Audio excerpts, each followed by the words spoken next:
Jake Martinez stood outside Lincoln High School, staring at the building he had left 3 years ago. Back then, he was just another 18-year-old student. Now he was 21, a war veteran with metal parts where flesh used to be. His left arm was completely robotic, covered in silver metal that gleamed in the morning sun. His left eye was also artificial, glowing with a soft blue light when it focused on things. The parking lot was full of teenagers talking and laughing. They looked so young to Jake. He remembered being their age, but it felt like a lifetime ago. The war had changed everything. He had changed everything. Jake took a deep breath and walked toward the main entrance. Students turned to look at him. As he passed, some stared at his metal arm. Others whispered to their friends. A few pointed at his artificial eye. Jake kept walking, trying to ignore them. Inside the school, everything looked different. The walls were covered with posters about alien languages and space travel, were new classrooms with signs that read Galactic History and Zephyrian Culture Studies. The world had moved on while Jake was fighting in space. The principal's office was exactly where Jake remembered it. He knocked on the door and heard a familiar voice call out, "Come in." Principal Coleman looked up from his desk and smiled. He was older now, with more gray hair, but his kind eyes were the same. "Jake Martinez," he said, standing up to shake hands. "Welcome back, son." Jake shook the principal's hand with his real right hand. "Thank you, sir. It's good to be back." "Please, sit down." Principal Coleman gestured to a chair. "I've heard about your service record, 3 Medals of Valor, including the Silver Star for your actions at Kepler Station. The whole community is proud of you." Jake felt uncomfortable. With the praise, "I just did my job, sir." "Your job saved 300 people, including many families with children." The principal smiled. "But I understand you're here to finish what you started. The government's veteran education program is a good one. We're happy to have you back." They talked about class schedules and graduation requirements. Jake would need to take several courses to get his diploma. Math, science, history, and English were all required. The principal also mentioned that all students now had to take at least one alien language course. "We have a peer mentor program for returning veterans," Principal Coleman explained. "A senior student will help you adjust to school life again. Her name is Lisa Grant. She's waiting outside." Met Lisa in the hallway. She was a tall girl with brown hair and friendly eyes. She wore a simple sweater and jeans, and she smiled when she saw him. "Hi, Jake. I'm Lisa." She extended her hand, and Jake shook it. "I'll be helping you get used to things around here. Thanks. Appreciate it." Lisa showed him around the school. The library had been expanded with new sections on alien technology. In space exploration, the cafeteria served food from different planets now, though most students still preferred pizza and hamburgers. The gym had new equipment for training in low-gravity environments. "Things have changed a lot since the war started," Lisa explained as they walked. "Everyone wants to learn about space and aliens now. Half the kids here want to be space pilots or alien ambassadors." They stopped at Jake's locker, which was number 247. Lisa helped him figure out the combination and showed him where his first class would be. "Mrs. Patterson teaches homeroom," Lisa said. "She's nice, but she can be strict about homework." Bell rang, and students began moving through the hallways. Jake followed Lisa to his homeroom class. When they entered, 25 students were already sitting at their desks. Mrs. Patterson, a middle-aged woman with short blonde hair, looked up from her computer. "You must be Jake," she said with a warm smile. "Class, we have a new student joining us today." Jake stood at the front of the room while Mrs. Patterson introduced him. The students stared at his metal arm and artificial eye. Some looked curious, others seemed nervous. "Jake Martinez served in the war against the Zephyrian Empire for 3 years, Mrs. Patterson explained. "He's back to finish his education. I hope you'll all make him feel welcome." A boy in the back row raised his hand. "Did you really fight aliens?" "Yes," Jake answered simply. "What were they like?" asked a girl with red hair. "Different from us. Taller, with gray skin and 4 arms. They were good fighters." More hands went up, but Mrs. Patterson stopped the questions. "We can discuss Jake's experiences later. Right now, we need to go over today's announcements." Jake found an empty desk in the middle of the room and sat down. The other students kept glancing at him throughout the class. He could hear whispers, but he couldn't make out what they were saying. When homeroom ended, Jake followed his schedule to first period math. The teacher, Mr. Johnson, was explaining algebra problems on the whiteboard. Jake had learned advanced mathematics in the military, so the work seemed easy to him. During lunch, Jake sat alone at a table in the corner of the cafeteria. The food was better than what he remembered from high school, but not as good as military rations. He was eating a sandwich when a small boy approached his table. "Excuse me," the boy said nervously. "Are you the war hero?" Jake looked up. The boy was maybe 15 years old, with dark hair and glasses. "I'm Jake Martinez. I'm Danny Torres. I'm a sophomore." Danny sat down across from Jake without being invited. "Is it true you fought in the Battle of Kepler Station?" "Yes." Danny's eyes got wide. "My dad said that battle saved thousands of people. He said one soldier held off an entire alien boarding party by himself." Jake didn't want to talk about it, but Danny seemed genuinely interested. "It wasn't just me. There were other soldiers there too. But you were the one who stayed behind when everyone else evacuated, right? You held the docking bay until the civilians could escape?" Before Jake could answer, another voice interrupted them.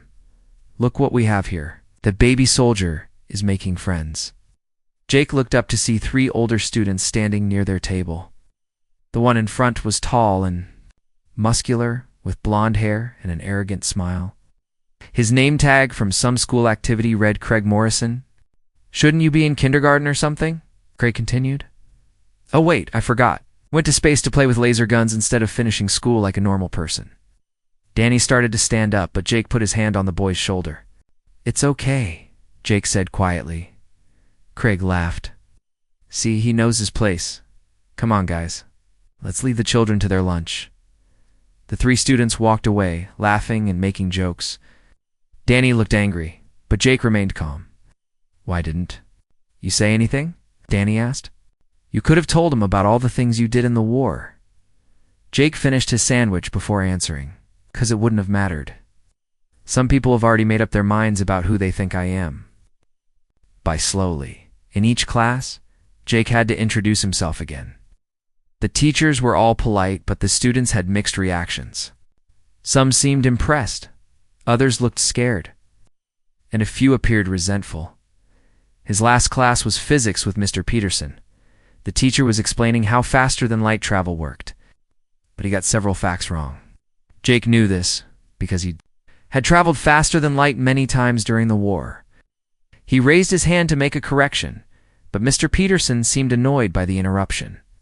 "I appreciate your input, Jake, but I think I'll stick to the textbook for now," the teacher said with a forced smile. After school, Jake walked to his locker to get his books. Lisa was waiting for him. "How was your first day?" she asked. "Different from what I expected," Jake replied honestly. "It gets easier. People just need time to get used to you being here." Jake closed his locker and looked at Lisa. "Can I ask you something?" "Sure. Why did you volunteer to be my mentor?" Lisa was quiet for a moment. Then she said, "My older brother died in the war. He was a pilot on the USS Freedom when it was destroyed at the Battle of Rigel. I wanted to help someone who made it back." Jake didn't know what to say. He had known many good soldiers who didn't make it home. "I'm sorry about your brother," he finally said. "Thanks. He would have liked you, I think. He always said the real heroes were the ones who stayed behind to protect others." They walked out of the school together. Jake looked back at the building one more time. Tomorrow would be another day, another chance to prove that he belonged here. The war was over, but his battle for acceptance was just beginning. Jake's second week at Lincoln High was harder than his first. In every class, he found himself knowing more than the textbooks taught, especially about space travel and alien technology. But when he tried to share his knowledge, things went wrong. In Mr. Peterson's physics class, the teacher was explaining how jump drives worked. Jake knew the explanation was completely wrong because he had used jump drives hundreds of times during the war. When Jake raised his hand to correct him, Mr. Peterson's face turned red. "Jake, I understand you have practical experience, but—" "I have a degree in physics," Mr. Peterson said in front of the whole class. "These concepts are very complex." "I know, sir. But the textbook says jump drives work by bending space, and that's not right." They actually create temporary holes in space-time. That's enough, Mr. Peterson interrupted. Me teach the class. The other students looked back and forth between Jake and the teacher. Some seemed interested in what Jake was saying, but others rolled their eyes. After class, Jake heard two girls talking. He thinks he knows everything just because he went to space, one said. I know, right? He's so annoying, the other replied. Jake pretended not to hear them, but their words hurt more than he expected. The worst incident happened during chemistry class with Mrs. Wilson. The students were working with Bunsen burners to heat different chemicals. Jake was partnered with a quiet girl named Amy Chen, who seemed smart but nervous. Fine, until Jake's artificial eye started malfunctioning. The blue light began flashing and his vision became blurry. He couldn't see clearly, and when he reached for a test tube, he knocked over several pieces of equipment instead. Glass broke. Chemicals spilled on the lab table. Other students jumped back and started laughing. Watch out, the robot is broken. Someone shouted. Maybe he needs new batteries. Another student called out. Jake's face burned with embarrassment. His cybernetic eye was still flashing and he couldn't make it stop. Mrs. Wilson quickly cleaned up the mess while Jake stood. They're feeling helpless. It's okay, Jake, Mrs. Wilson said kindly. These things happen. Why don't you go to the nurse's office and get that checked? Jake gathered his books and left the classroom. Behind him, he could hear students still laughing and talking about what happened. Some were even taking pictures with their phones. In the hallway, Jake felt lost and angry. He went to the nearest bathroom and locked himself in a stall. His artificial eye was still malfunctioning, showing strange colors and shapes. He tried to reset it, but nothing worked. That's when he heard voices near the sinks. Someone was crying. Jake quietly opened the stall door and saw three older boys surrounding a smaller student. The victim was Kevin Walsh, a thin boy with messy brown hair who Jake had seen in the library. Craig Morrison and his two friends were pushing Kevin around. Give us your lunch money, computer boy, Craig said with a mean smile. I don't have any money, Kevin said, his voice shaking. Liar. Craig pushed Kevin against the wall. We know your parents give you $20 every day. Jake's military training kicked in automatically. He stepped out of the stall and walked toward the group. Leave him alone, Jake said calmly. Craig turned around, surprised. Look, it's the broken robot. Your eye is still flashing, freak. I said, leave him alone. Jake moved closer. Craig's friends took a step back, but Craig stood his ground. What are you going to do? Malfunction on me? Jake didn't want to fight, but he couldn't let them hurt Kevin. This is your last warning. Craig swung his fist at Jake's face.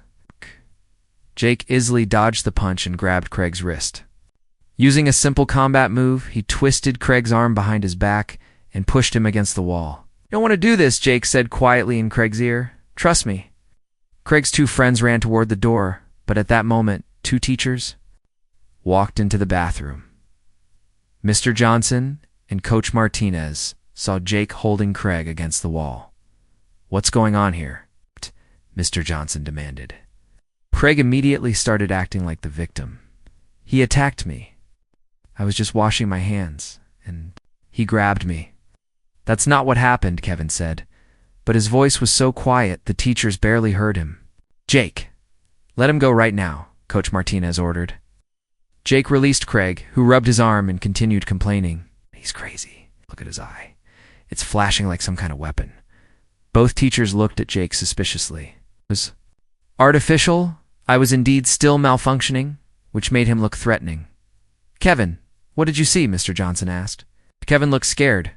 He glanced at Craig, then at Jake, then at the floor. I don't know. It happened so fast. Jake realized that Kevin was too afraid of Craig to tell the truth. He didn't blame the boy, but it meant Jake would get in trouble for trying to. Help, Jake. Come with us to the principal's office, Coach Martinez said. Craig, you go to the nurse and have that arm looked at. As they walked down the hallway, Jake felt frustrated and alone.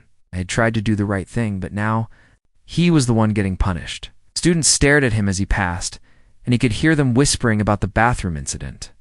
In Principal Coleman's office, Jake sat quietly while the two teachers explained what they had seen. The principal listened carefully, then asked Jake for his side of the story. Craig and his friends were bullying Kevin Walsh, Jake explained.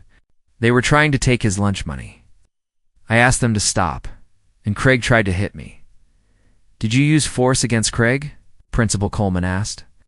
Only to defend myself and stop him from hurting Kevin. Mr. Johnson shook his head.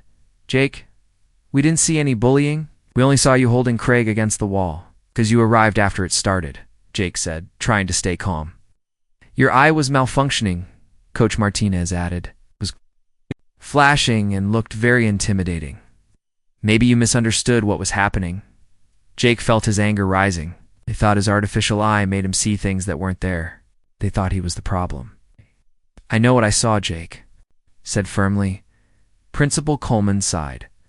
Jake, I believe you meant well, but you can't take matters into your own hands. If you see bullying, you need to report it to a teacher. And what if there's no teacher around? Then you find one. Jake realized they would never understand. In the military, soldiers protected each other immediately. He didn't wait for it. Permission to help someone in danger. I'm going to give you detention for the rest of the week, Principal Coleman continued. And I want you to see the school counselor, Mrs. Hamilton. She specializes in helping veterans adjust to civilian life. After the teachers left, Principal Coleman looked at Jake with concern. Son, I know this is hard for you, but school isn't. Like the military, we have different rules here. I understand, sir. Do you? Because I'm not sure you do. The principal leaned forward. Jake, you're a war hero. Everyone respects what you did for our country. But that doesn't mean you can act like you're still in combat. Jake nodded, but inside he felt more confused than ever. How was he supposed to turn off everything the military had taught him? How? Could he watch someone get hurt and not help? After school, Jake was walking to his car when Lisa found him in the parking lot. I heard what happened, she said. Are you okay? I'm fine. No, you're not. I can see it in your face. Lisa walked beside him. Want to talk about it? Jake stopped walking and looked at her. Why does everyone assume I'm the problem? I was trying to help someone. Because they're scared of you, Lisa said honestly. Scared of me? Why? Jake, you're a trained killer who came back from war with robot parts. You know, things they don't know, and you can do things they can't do. That's scary to regular people. Jake felt hurt by her words, even though he knew she was trying to help. I would never hurt anyone here, I know that. But they don't know that. They only see the surface, the metal arm, the glowing eye, the military training. They don't see the person underneath. They reached Jake's car, an old blue pickup truck his father had given him before he left for the war. Lisa, can I ask you something? Do you think I made a mistake coming back to school? Lisa was quiet for a long moment. My brother used to call me when he was on leave? Said the hardest part about being in the military wasn't the fighting. It was coming home and trying to fit in with people who hadn't been through what he had been through. What did he do about it? He said. The only way to make people understand was to show them who he really was, not just what he had done. Jake got into his truck and started the engine. Through the window he said, What if who I really am isn't good enough? Then they don't deserve to know you, Lisa replied. But I think you're wrong. I think if people saw the real Jake Martinez, they'd like what they see. As Jake drove home, he thought about Lisa's words. Maybe she was right. Maybe he needed to stop trying to hide his experiences and start sharing his real story. But after today's events, he wasn't sure he had the courage to try. That night, Jake sat in his room looking at his medals and commendations. They reminded him of a time when he knew exactly who he was and what he was supposed to do. Now everything felt complicated and confusing. His artificial eye had finally stopped malfunctioning, but the embarrassment from chemistry class still burned in his memory. Tomorrow, there would be more whispers, more stares, more people who thought he didn't belong. 3 weeks later, Jake found himself working on the biggest project of his school year. The annual Science and Technology Fair was coming up, and every student had to participate. Jake had been paired with Amy Chen, the quiet girl from his chemistry. Amy was one of the smartest students in school. She got perfect grades in every subject and wanted to study alien diplomacy in college. First, she seemed nervous around Jake, especially after the incident with his malfunctioning eye. But when they started working together, things changed. Should our project be about? Amy asked during their first meeting in the library. Jake thought for a moment. What if we did something about human technology during the war? How we adapted alien equipment to make it better? Amy's eyes lit up. That's actually really interesting. Most people don't know how humans improved on alien designs. They decided to focus on cybernetic implants and adaptive technology. Jake would demonstrate his own implants and explain how human engineers had made them better than the original alien versions. Amy would handle the research and presentation materials. As they worked together over the next 2 weeks, Jake began to relax around Amy. She asked thoughtful questions about his experiences without making him feel like a circus animal. She was genuinely curious about the science behind his cybernetic parts. Your artificial eye can see in multiple light spectrums, Amy said one afternoon as they worked on their display. That's actually more advanced than anything the Zephyrians had. Human engineers are good at taking ideas and making them better, Jake explained. We took their basic design and added features they never thought of. Amy smiled. That's very human, isn't it? We're good at improving things. Their project was coming together well, but Jake noticed that Craig Morrison and his friends kept watching them. Craig had been spreading rumors about Jake since the bathroom incident. He told people that Jake was dangerous and unstable. The day before the science fair, Jake was adjusting his display when Kevin Walsh approached him. Kevin still looked nervous, but he seemed determined to say something. Jake, I wanted to thank you, Kevin said quietly. For what? For helping me in the bathroom that day. I know you got in trouble because of me. Jake looked at the smaller boy. You don't need to thank me. I just did what was right. I should have told the teachers what really happened. I was just scared of Craig and his friends. I understand. Sometimes it's hard to speak up. Kevin nodded. I want you to know that some of us appreciate what you did. Craig hasn't bothered me since that day. The next morning was the science fair. The gym was filled with display tables and excited students.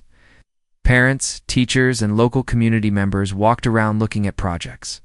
Jake and Amy set up their display near the center of the room. Their presentation included a detailed model of Jake's cybernetic arm, charts showing how human technology had improved alien designs, and a live demonstration of Jake's enhanced abilities. Amy had created beautiful posters explaining the science behind everything. Are you ready? Amy asked as the first judges approached their table. I think so, Jake replied, but he felt nervous. This was his chance to show people that he was more than just a soldier with robot parts. The first few presentations went well. Judges and visitors seemed impressed by their research.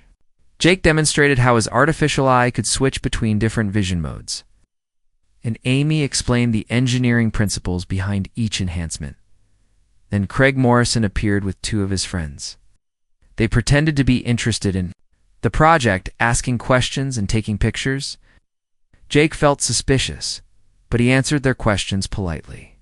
This is really cool, Craig said with a fake smile. Can you show us how the eye works again? Jake activated his artificial eyes, scanning mode. The blue light began to glow as it analyzed the crowd around them. But suddenly something went wrong. The eye began flashing rapidly, and Jake felt a sharp pain in his head. What's happening? Amy asked, concerned. Jake tried to turn off the scanning mode, but it wouldn't respond. His artificial eye was stuck in rapid scan mode, and the pain was getting worse. He could hear electronic sounds that shouldn't be there. Someone's hacking my system, Jake realized with growing panic. The pain in his head became unbearable. His military training kicked in automatically, and he began looking for threats in the crowd. His artificial eye was sending false danger signals to his brain, making him think he was under attack. Jake knocked over their display table as he spun around, searching for enemies that weren't there. His cybernetic arm moved on its own, sweeping materials off nearby tables. Students screamed and ran away from him. Jake, Amy shouted, but he couldn't hear her clearly. The electronic noise in his head was too loud.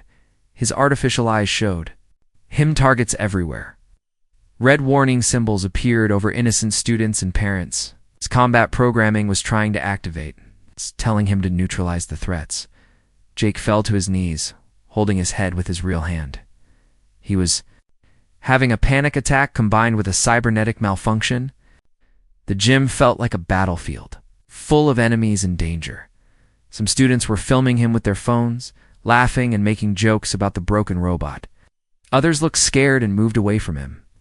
But not everyone abandoned him. Kevin. Walsh ran toward Jake despite the chaos. "Someone help him," Kevin shouted. "Can't you see he's in pain?" Danny Torres appeared next to Kevin. The sophomore boy knelt down beside Jake and spoke calmly. "Jake, it's okay. You're safe. You're in the school gym, not in space." Amy was frantically looking at her laptop computer. "I think someone is sending false signals to his implants," she said. "Kevin, you're good with computers, right? Can you help me trace this?" Kevin sat down at Amy's laptop and began typing rapidly. His fingers flew over the keyboard as he searched for the source of the electronic attack. "Lisa." Grant pushed through the crowd and knelt beside Jake. "Jake, listen to my voice. You're at Lincoln High School. The war is over. You're safe." Mrs. Hamilton, the school counselor, arrived and began helping Jake with breathing exercises. She had training in dealing with veteran panic attacks. "I found it," Kevin announced. "The signal is coming from Craig's phone. He's running some kind of hacking app." Amy grabbed the laptop and ran toward Craig, who was trying to leave the gym. "You did this?" she shouted at him. "You're the one who hacked his implants." Craig tried to deny it, but Kevin had already traced the signal back to his phone. Principal Coleman and several teachers surrounded Craig and his friends. Meanwhile, Jake's panic attack was slowly ending. Lisa and Mrs. Hamilton had helped him regain control of his breathing. Danny was still talking to him calmly, helping him remember where he was. "The hacking has stopped," Kevin announced. "His implants should return to normal now." Jake's artificial eye stopped flashing and returned to its normal blue glow. The electronic noise in his head faded away. Looked around at the damaged displays, and the crowd of people staring at him. "I'm sorry," Jake said quietly. "I didn't mean to ruin everything." "You didn't ruin anything," Amy said firmly. "Craig did this to you. This wasn't your fault." Principal Coleman led Craig away for questioning. Evidence on his phone clearly showed that he had hacked Jake's cybernetic implants. It was not only cruel, but also illegal under federal law. As the crowd began to disperse, Jake noticed something surprising. Not everyone had run away from him during his breakdown. Kevin, Danny, Amy, and Lisa had all stayed to help him, even some students he barely knew had tried to assist. "Why did you help me?" Jake asked Kevin. "Because you helped me when I needed it," Kevin replied simply. "That's what friends do." Mrs. Hamilton sat down beside Jake. "Are you feeling better now?" "Yes, ma'am, thank you." "Jake, what happened today wasn't your fault. Someone deliberately triggered your trauma response by interfering with your implants. That's like attacking a wounded soldier." Jake nodded, but he still felt embarrassed about losing control in front of so many people. Amy picked up their damaged display materials. "We can fix this," she said determinedly. "Still have time to set everything up again." "Are you sure you want to continue working with me?" Jake asked. "After what just happened?" Amy looked at him seriously. "Jake, what happened today just proved everything we've been saying about human adaptability. You faced a cyber addict that was designed to disable you, and you survived it. That's exactly the kind of strength our project is about." With help from Kevin, Danny, and Lisa, they rebuilt their display. This time, they added a new section about the importance of cybersecurity for veterans with implants. The judges were impressed not only by their original research, but also by how they had handled the crisis. That evening, Principal Coleman called Jake into his office. Craig Morrison had been suspended for hacking Jake's implants and would face federal charges. His two friends were also suspended for helping him. "I owe you an apology, Jake," Principal Coleman said. "I should have investigated that bathroom incident more thoroughly. Craig has been bullying students for months, and we failed to stop him. Thank you, sir. I want you to know that what happened today has opened a lot of people's eyes. The way your friends rallied around you, the way you handled the crisis afterward, it showed everyone who you really are." The Monday after the science fair was different from any other day Jake had experienced at Lincoln High School. As he walked through the hallways, students who had never spoken to him before nodded and said hello. Some even stopped to ask how. He was feeling Jake's first class was physics with Mr. Peterson. When Jake entered the room, the teacher looked up from his desk. "Jake, I owe you an apology, Mr. Peterson said in front of the whole class. After what happened at the science fair, I did some research on faster-than-light travel. You were right about how jump drives work. I should have listened to you. Jake was surprised. Thank you, sir.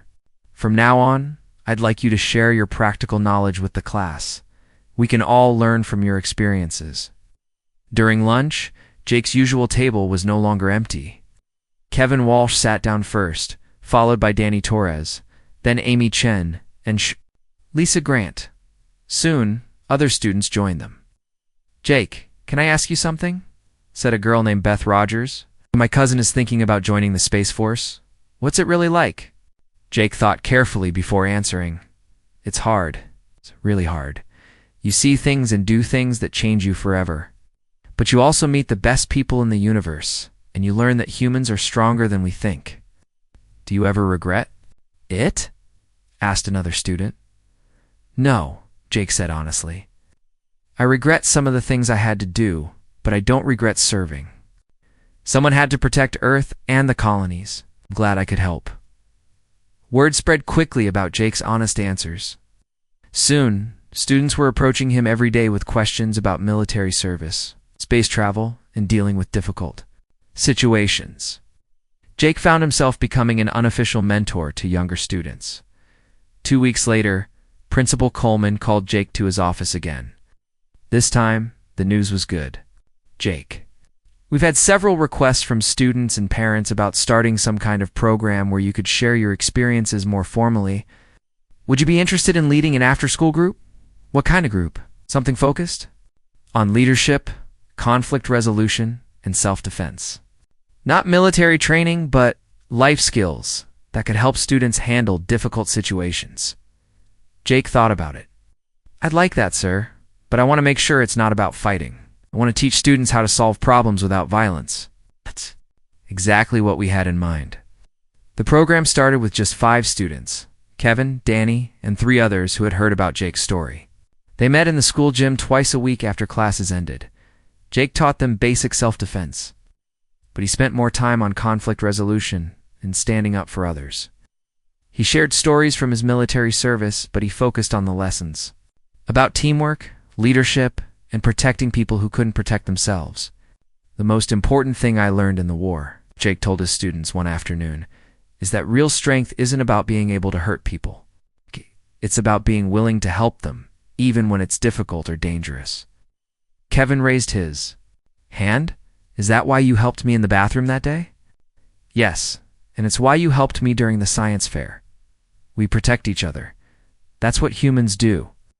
The program grew quickly.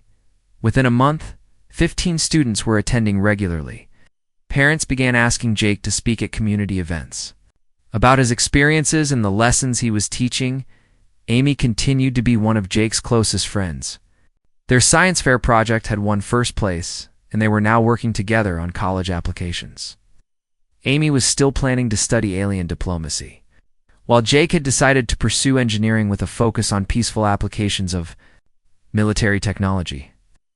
I want to design things that help people explore space safely, Jake explained to Amy one day as they worked on their college essays. I've seen enough destruction. Now I want to build things that bring different species together. It's a perfect goal for someone with your background, Amy said. You understand both human and alien technology better than most people? Spring arrived, and with it came graduation season. Jake had successfully completed all his required courses and would graduate with his original class, even though he was 3 years older than most of his classmates. The graduation ceremony was held on the football field on a warm May evening. Jake sat with his fellow seniors wearing the traditional cap and gown. His parents were in the audience, proud and emotional. When Principal Coleman announced that Jake Martinez and Amy Chen had been chosen as co-valedictorians, Jake was genuinely surprised. He had never expected to receive the highest academic honor. Jake walked to the podium to give his speech. Looking out at the crowd of students, parents, and teachers, he felt nervous but determined. 3 years ago, I left this school to fight in a war, Jake began. I thought I knew what it meant to be strong. I thought strength was about defeating enemies and winning battles. He paused and looked at his classmates. But coming back to school taught me something different. Real strength isn't about what you can destroy. It's about what you can build. It's about protecting people who need help. It's about admitting when you're wrong and learning from your mistakes. Jake's artificial. I caught the light as he continued. When I first came back, I felt like I didn't belong here. I was different from everyone else. I had experiences that most people couldn't understand. But you taught me that being different isn't a weakness. It's a strength as long as you use it to help others. You looked directly at Kevin, Danny, Amy, and Lisa. Some of you helped me when I was struggling. Others let me help them when they needed support. That's what community means. We take care of each other. Jake's voice grew stronger as he reached the end of his speech. We're all going to face challenges in the future. Some of you will join the military. Others will become doctors, teachers, engineers, or diplomats. Whatever you do, remember that your real mission is to make life better for the people around you. He held up his metal hand. I lost parts of my body in the war, but I gained something more important. I learned that humans are at our best when we're helping each other. That's what makes us special in the galaxy. Not our weapons or our technology, but our willingness to sacrifice for others. The audience applauded as Jake returned to his seat. Amy squeezed his real hand and whispered, "That was perfect." After the ceremony, Jake was surrounded by classmates, parents, and teachers who wanted to congratulate him. Many told him how much his honesty and leadership had meant to them. Craig Morrison was not there. He had been expelled after the hacking incident and was facing federal charges. His actions had serious legal consequences, but Jake felt no satisfaction in his punishment. He only hoped that Craig would learn from his mistakes and become a better person.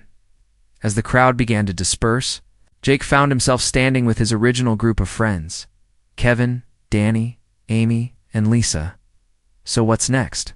Lisa asked. "College," Jake replied. "I got accepted to the Galactic Engineering Institute. I'll be studying there for the next 4 years." "That's amazing," Danny said. "Will you keep running the mentorship program?" "Want to?"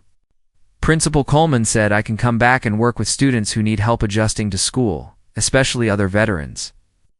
Amy smiled. "That's perfect for you. You're really good at helping people." As they talked, a car pulled up to the school entrance. A woman in military uniform got out and walked toward them. Jake recognized her immediately. It was Captain Maria Santos, one of his former commanding officers. "Jake Martinez," Captain Santos said with a smile. "Congratulations on your graduation." "Thank you, ma'am." "What brings you here?" "I wanted to talk to you about an opportunity. The military is starting a new program for veterans who want to help other soldiers transition back to civilian life. We need people with your experience and communication skills." Jake was interested, but he had questions. "What kind of work?" "You travel to different schools and communities, working with veteran students and their families.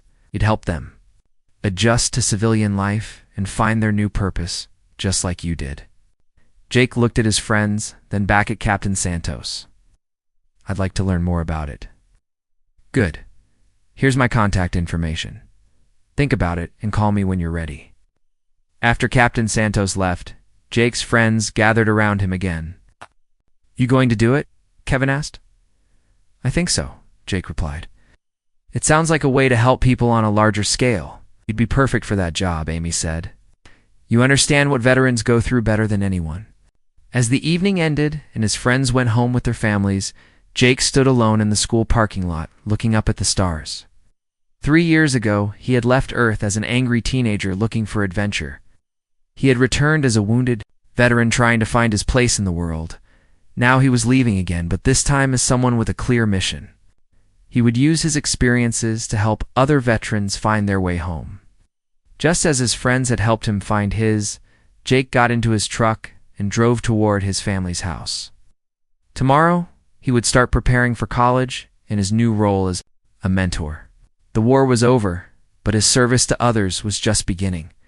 In the distance, the stars seemed to shine a little brighter, as if they were welcoming him back to the galaxy as a builder rather than a warrior. Jake smiled and drove home, ready for whatever challenges and opportunities awaited him.